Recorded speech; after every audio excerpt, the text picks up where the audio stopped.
আমাদের চান্দ্রবর্ষের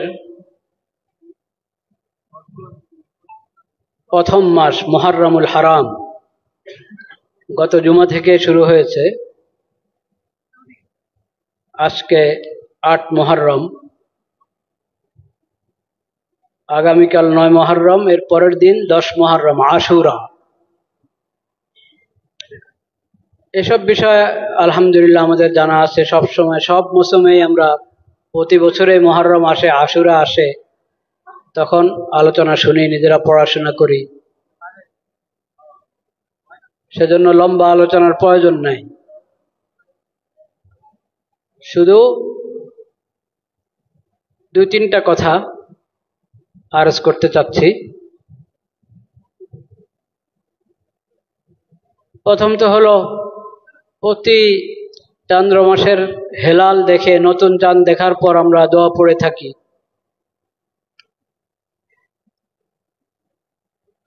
একাধিক দোয়া হাদিস শরীফে বর্ণিত আছে।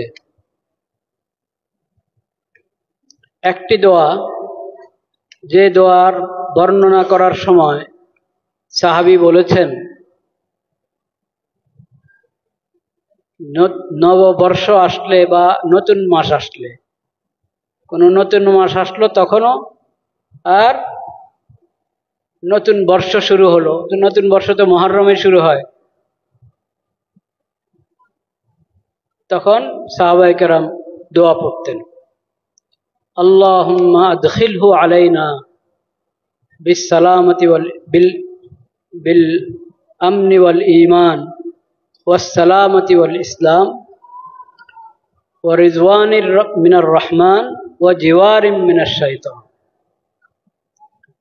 হায় আল্লাহ, এই মাসটা শুরু হচ্ছে, এই বর্ষটা শুরু হচ্ছে, এই শুরুটা যেন শান্তির সঙ্গে হয়, ঈমানের সঙ্গে হয়, নিরাপত্তা এবং ঈমান, শান্তি এবং ইসলাম এর সঙ্গে যাতে আমাদের এই মাস, এই বর্ষ শুরু হয়। ওয়া রিজওয়ানিম মিনার রহমান ওয়া জিওয়ারিম মিনাশ শাইতান। আমরা যাতে এই পুরো মাস, এই পুরো বছর শয়তানের কুমন্ত্রণা থেকে হেফাজতে থাকি, শয়তান থেকে আমরা, শয়তানের সকল ওয়াসওয়াসা এবং ধোঁকা থেকে আমরা বেঁচে থাকতে পারি এবং রহমান রব্বুল আলামিনের সন্তুষ্টি অর্জন করতে পারি। এইভাবে আমাদের মাস এবং বছর অতিবাহিত হোক ইয়া আল্লাহ। এই দোয়ার মাধ্যমে মাস শুরু হয়, বছর শুরু হয়।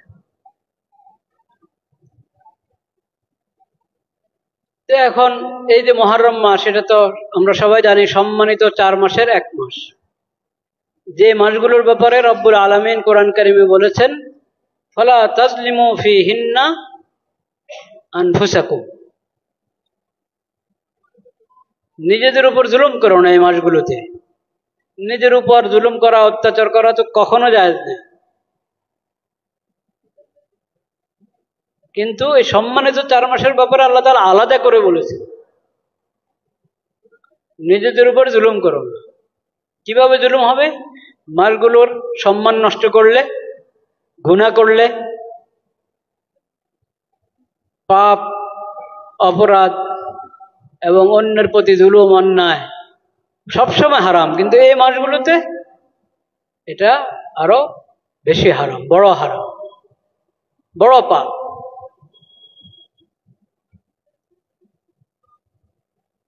তো মুহররমে আমরা এক তো সবসময় যেটা কাজ, আল্লাহর ফরজগুলো আদায় করা এবং আল্লাহ যা নিষেধ করেছেন, হারাম করেছেন, সেসব কাজ থেকে বেঁচে থাকা। আর একটা হলো নফল রোজা। এই মাসে বেশি বেশি নফল রোজা রাখা ভালো, বিশেষভাবে 10 তারিখে, 10 মুহররমের রোজা এই রোজার ফজিলত তাও আমরা জানি।